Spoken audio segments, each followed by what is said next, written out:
Assalamualaikum warahmatullahi wabarakatuh. Di era kejayaan Islam, kekuatan para prajurit Islam benar-benar tertumpu pada keahlian berkuda dan juga memanah. Sejarah peradaban Islam mencatat, kehebatan pasukan berkuda Islam telah menjadi kunci kemenangan dalam berbagai pertempuran penting. Pasukan berkuda biasa disebut dengan kavaleri, yang berasal dari bahasa Latin yaitu cabellus, dan bahasa Prancis cavalier, yang berarti pasukan berkuda. Ahmad Al-Hasan dan juga Donald R. Hill dalam karyanya bertajuk Islamic Technology and Illustrated History mengungkapkan, sebelum Islam berkembang, peradaban lain seperti Bizantium telah memiliki pasukan kavaleri yang sangat tangguh. Salah satu cita-cita yang ingin tercapai oleh umat Islam yakni menyebarkan agama Islam keluar wilayah Arab. Melalui cita-cita beserta keinginan yang tinggi tersebut, umat Islam mampu mengalahkan musuh-musuhnya dalam peperangan. Khalid bin Walid melakukan aktivitas dengan cara membuka wilayah Irak dan Persia yang terjadi di tahun 12 kalender Hijriah. Aktivitas tersebut dapat ikut serta mengundang respon dari pemerintahan pusat yang berada di Madinah pada saat itu. Perhatian umat muslim pun dengan negeri Syam sudah ada sejak zaman Nabi Muhammad. Pada awal tahun 13 Hijriah, Abu Bakar As-Siddiq mengupayakan untuk membentuk pasukan perang yang akan dikirim untuk menaklukkan Syam. Hal tersebut dilakukannya demi mengamalkan ayat Al-Quran, "Wahai orang-orang yang beriman, perangilah orang-orang kafir yang ada di sekitar kamu itu, dan hendaklah mereka menemui kekerasan daripadamu. Dan ketahuilah bahwasanya Allah bersama orang-orang yang bertakwa." Quran Surat At-Taubah ayat 123. Abu Bakar menyuruh Khalid bin Walid untuk melakukan perjalanan pergi ke Syam. Ketika itu, para sahabat memberitahu kepada Khalifah Abu Bakar untuk meminta bantuan pasukan. Karena mereka kedatangan musuh dari pasukan Romawi dengan jumlah yang besar ke Yarmuk. Khalid bin Walid pun melakukan perjalanan dengan cepat menuju ke negeri Syam berserta lengkap dengan bala tentaranya untuk bertujuan membantu pasukan Islam yang sedang mengalami kesusahan dalam melakukan penyerangan terhadap pasukan Romawi. Setelah sampai di negeri Syam, Khalid bin Walid langsung menjadi pemimpin tertinggi di seluruh pasukan. Perang Yarmuk terjadi pada tahun 13 Hijriah ataupun di tahun 634 Masehi, bertepatan pada bulan Jumadil Tsani pada masa Khalifah Abu Bakar. Perang Yarmuk ini melibatkan antara pasukan Muslim Arab dengan melawan pasukan kerajaan Romawi Timur, yaitu Bizantium. Perang Yarmuk ini terjadi di lembah yang bernama Yarmuk, yaitu di Yordania. Dalam peperangan ini, pasukan Romawi membawa 240.000 pasukan, sedangkan pasukan Islam sendiri kurang lebih 30.000 hingga 40.000 pasukan. Saat itu, Heraklius mendengar berita bahwa Abu Bakar dalam memerintah pasukannya untuk bersatu. Maka Heraklius pun menirunya dengan memerintahkan kepada seluruh pemimpin perangnya untuk menyatukan seluruh pasukan. Pimpinan tertinggi seluruh pasukan Romawi pada saat itu adalah Tazarik. Ia merupakan salah satu dari saudara kandung Heraklius sendiri.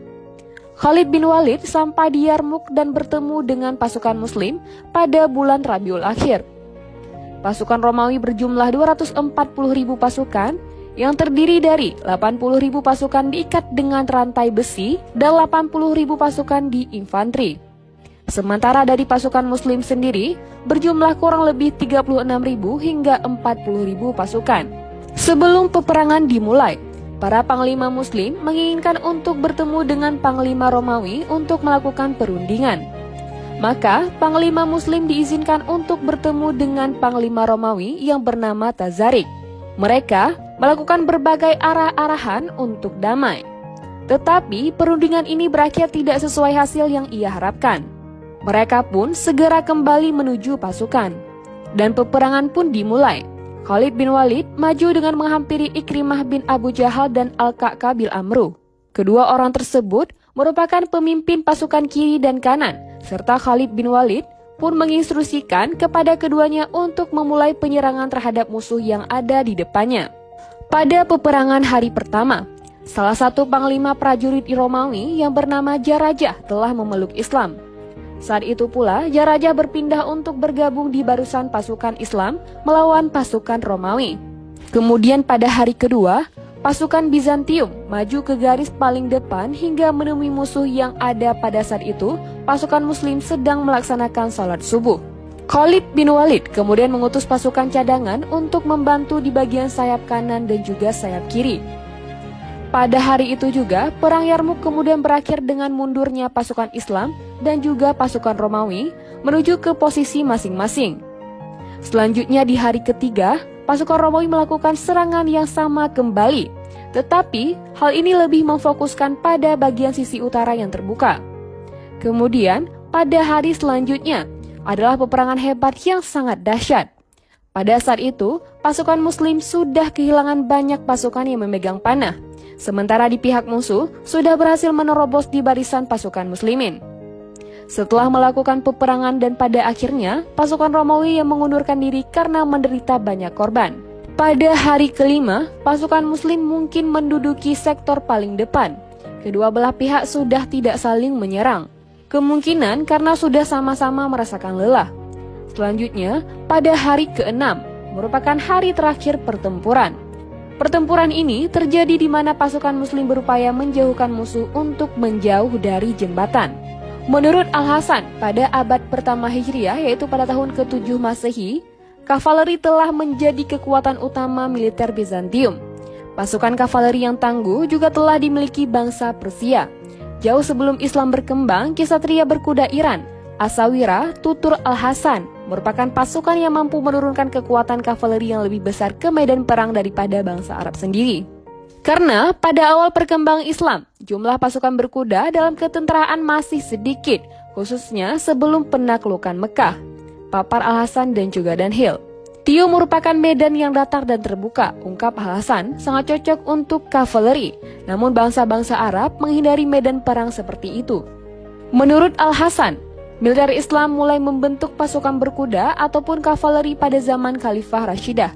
Adalah Khalifah Umar bin Khattab berkuasa pada tahun 31 hingga 41 Hijriah, yang berupaya untuk mengumpulkan kuda bagi tujuan militer dari berbagai daerah.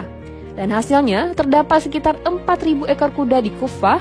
Setelah itu sedikit demi sedikit strategi kemiliteran Islam berubah.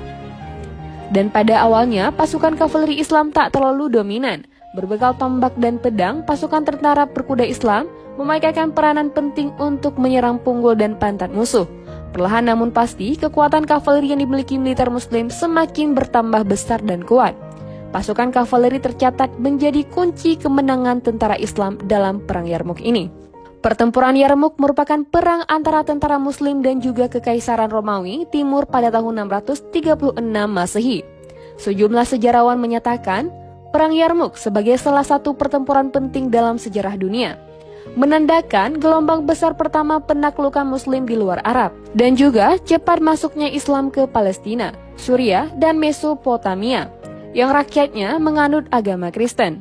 Pertempuran ini pun merupakan salah satu kemenangan Khalid bin Walid yang paling gemilang, dan memperkuat reputasinya sebagai salah satu komandan militer dan juga kavaleri yang paling brilian di zaman pertengahan. Pertempuran ini terjadi pada masa pemerintahan Umar bin Khattab, Khalifah Rashidah kedua. Pertempuran ini pun terjadi 4 tahun setelah Nabi Muhammad SAW meninggal dunia pada tahun 632. Sekian, terima kasih. Wassalamualaikum warahmatullahi wabarakatuh.